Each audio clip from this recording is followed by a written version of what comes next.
It's my pleasure to introduce tonight's panelists. First is Carol Ortlip.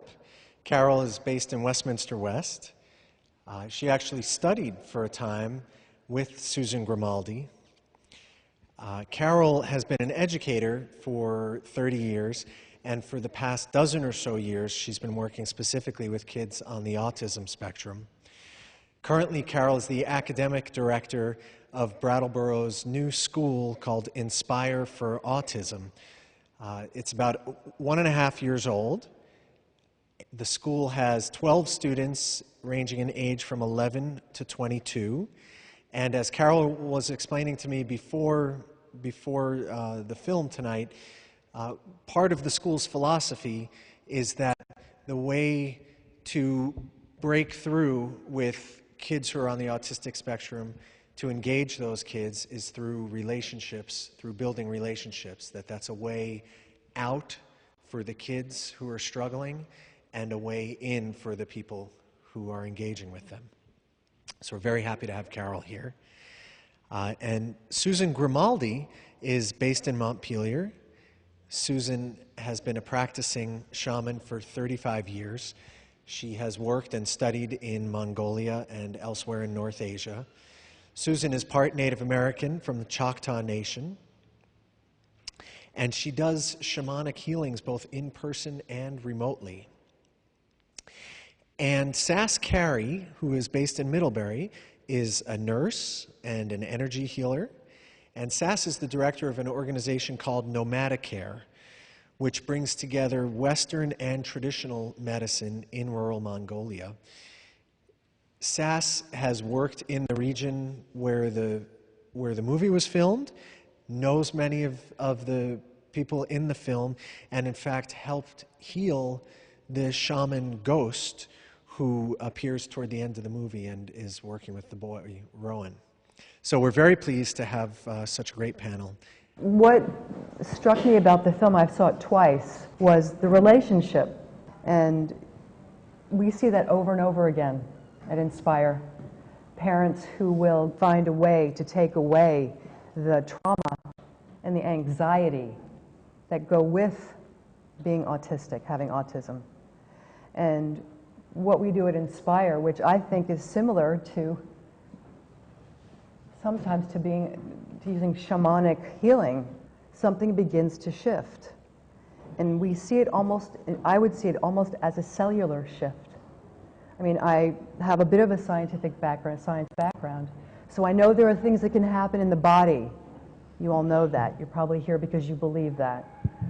And when you allow a relationship, a deep one, to occur, something happens for them. And they are able to start opening up, and they're able to start to learn in ways that we did not think they were capable of.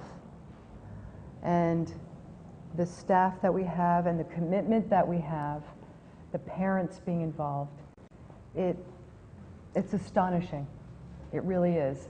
And I think that the film almost supports that premise. What particularly impressed me when watching the movie was that there's a language of the heart, and there's a way that we communicate that's beyond our verbal words. And I think it's clear that when Rowan came upon the horse initially and that bond soothed him, that they were communing.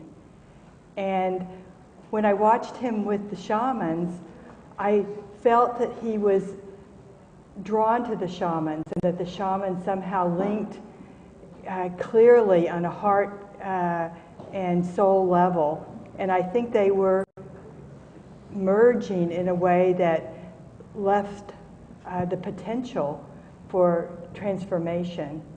And that's what fascinated me, how he would want to see the shamans. He didn't want to leave the shamans. He wanted to crawl on them. He talked about them a lot in between times.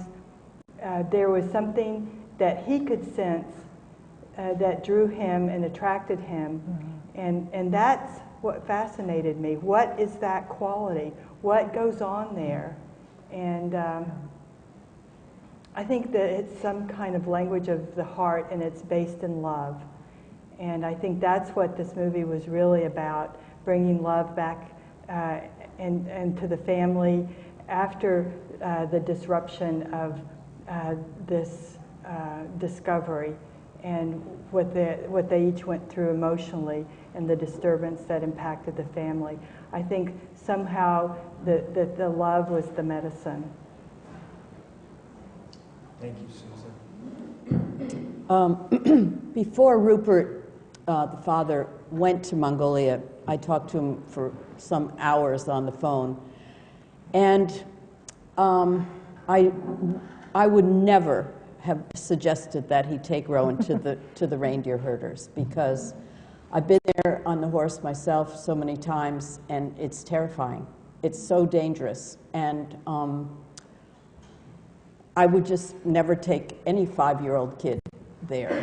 So that's, you know, when I see it, I'm amazed. And I talked to him when he got back, and he told me what kind of changes happened and how it happened. And the week before he was there, that was 2007, I was there, staying with Ghost, staying with Honda, his niece, and Batumur, her little boy. And at 6:30, when we had the first part of this, I showed the movie where I was actually doing a healing on him, on Ghost, on the shaman, the week before. And then he did say to me, there's some people coming from Ulaanbaatar here, and they didn't get there before we left. We left, and then 1 week later, Rupert and Rowan and that group went. So I think when I see the movie, and I've seen it twice too, I'm not so involved with the story. I'm more involved with seeing my friends. You know, I guess that's what I would say.